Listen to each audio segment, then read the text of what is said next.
jovens padawans, professor Anderson na área, dando seguimento aos nossos estudos em trigonometria.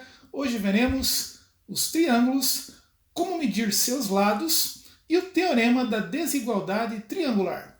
Vamos lá? Triângulos. Medidas dos lados. Os lados dos triângulos são segmentos de reta. Portanto, todo segmento de reta em geometria ele é unidimensional. O que significa unidimensional? Uma dimensão.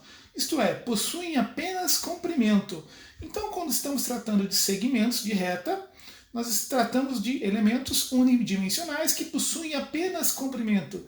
Então, jamais teremos a possibilidade, por exemplo, de nos referirmos à largura de um segmento de reta. Eles não têm largura. O desenho, sim, você pode desenhar segmentos mais grossos, mais fininhos, mas, porém, a largura não é contada com uma dimensão aí do segmento de reta. No Brasil é adotado o Sistema Internacional de Unidades, em que a unidade para comprimento é o metro. Então é importante conhecer o metro, seus múltiplos e submúltiplos, e como fazer conversões entre esses múltiplos e submúltiplos. Então temos aí um triângulo de vértices ABC, onde temos os lados A, B e C. Os lados A, B e C são segmentos de reta. Por exemplo, o lado A é um segmento de reta com extremos em B e em C. Todo segmento de reta é unidimensional. Então o segmento BC, que corresponde ao nosso lado A, possui apenas comprimento. A largura do traço é apenas para efeito estético do desenho. Não significa que um segmento de reta tenha largura, pois todo segmento de reta é unidimensional, possui apenas uma dimensão, isto é, o seu comprimento. Para medirmos comprimento, no Sistema Internacional de Unidades, que é utilizado aqui no Brasil, utilizamos a unidade metro, seus múltiplos e submúltiplos. Eis uma tabela para você relembrar metro, múltiplos e submúltiplos. Então a unidade padrão é o metro, sendo seus múltiplos o decâmetro, o hectômetro e o quilômetro, e seus submúltiplos o decímetro, centímetro e milímetro. A habilidade de fazer a conversão entre múltiplos e submúltiplos do metro é muito bem-vinda na matemática. Teorema da desigualdade triangular. Dado um conjunto de medidas dos três lados de um triângulo, a medida de um lado qualquer tem que ser sempre menor que a soma dos outros dois lados. Então temos aqui um triângulo cujos lados são A, B e C. Perceba que a medida do lado A tem que ser menor que a soma dos lados B e C. A medida do lado B tem que ser menor que a soma dos lados A e C. E a medida do lado C tem que ser menor que a soma dos lados A e B. Estamos falando aí de comprimento aí dos segmentos de reta que formam esse triângulo. Vamos tomar por referência o lado C, o lado de maior comprimento aqui nesse conjunto de três segmentos de reta. Perceba que o segmento C não é maior que a soma de A e B. Portanto, é possível construirmos um triângulo com esses três segmentos, em que o maior dos segmentos não é maior do que a soma dos outros dois.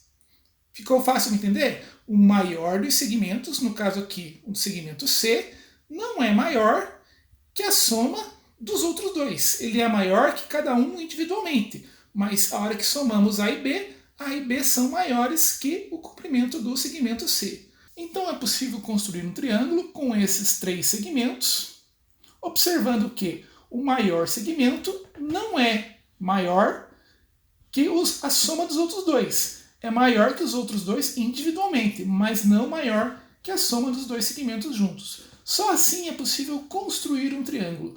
Por isso, teorema da desigualdade triangular. Percebe que agora neste exemplo, o segmento C é maior que a soma do segmento A e B. Quando isso acontece, é impossível construirmos um triângulo com esse tipo de situação, onde temos um vértice, no caso deste exemplo o vértice C, maior que a soma dos outros dois, no caso, maior que a soma dos vértices B e A. Então não é possível fechar o triângulo, não é possível aí montarmos a figura do triângulo com esse tipo de situação, quando nós temos aí o maior dos segmentos, sendo maior, inclusive, que a soma dos outros dois. Quando isso acontece, nós não conseguimos construir o nosso triângulo. Vamos verificar esse exemplo.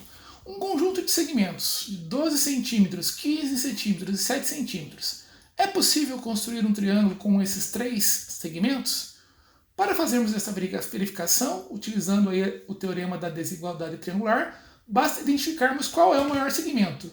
No caso, 15. 15 centímetros não pode ser maior que a soma dos outros dois. Então, portanto, o segmento de 15 centímetros tem que ser menor que a soma dos outros dois, de 12 e 7. Então, temos que 15 é menor que de 19. Isto é, o maior dos segmentos do triângulo, no caso 15 centímetros, não é maior que a soma dos outros dois. É maior que os outros dois individualmente, mas não é maior que a soma dos outros dois. Então, sim, é possível construir um triângulo com com esse conjunto aí de medidas para esses segmentos, 12 centímetros, 15 centímetros e 7 centímetros. Um outro exemplo, agora nós temos segmentos 10 metros, 3 metros e 5 metros. Basta pegarmos aí o segmento de maior medida, no caso 10 metros, ele tem que ser menor que a soma dos outros dois, 3 e 5. Veja aqui, 10 não é menor que 8. Portanto, não é possível construirmos um triângulo com esse conjunto de segmentos. Está aí o nosso teorema da desigualdade triangular, também chamado de condição de existência dos triângulos. Haja vista que apenas se obedecermos essa desigualdade triangular, isto é, o maior dos vértices tem que ser menor que a soma dos outros dois, só havendo essa desigualdade é possível que o triângulo exista. Por isso, desigualdade triangular, teorema da desigualdade triangular é a mesma coisa que condição de existência de um triângulo. That's all, folks. May the math force be with you guys. Por hoje é só, jovens padawans. Que a força da matemática esteja com vocês. Um grande abraço.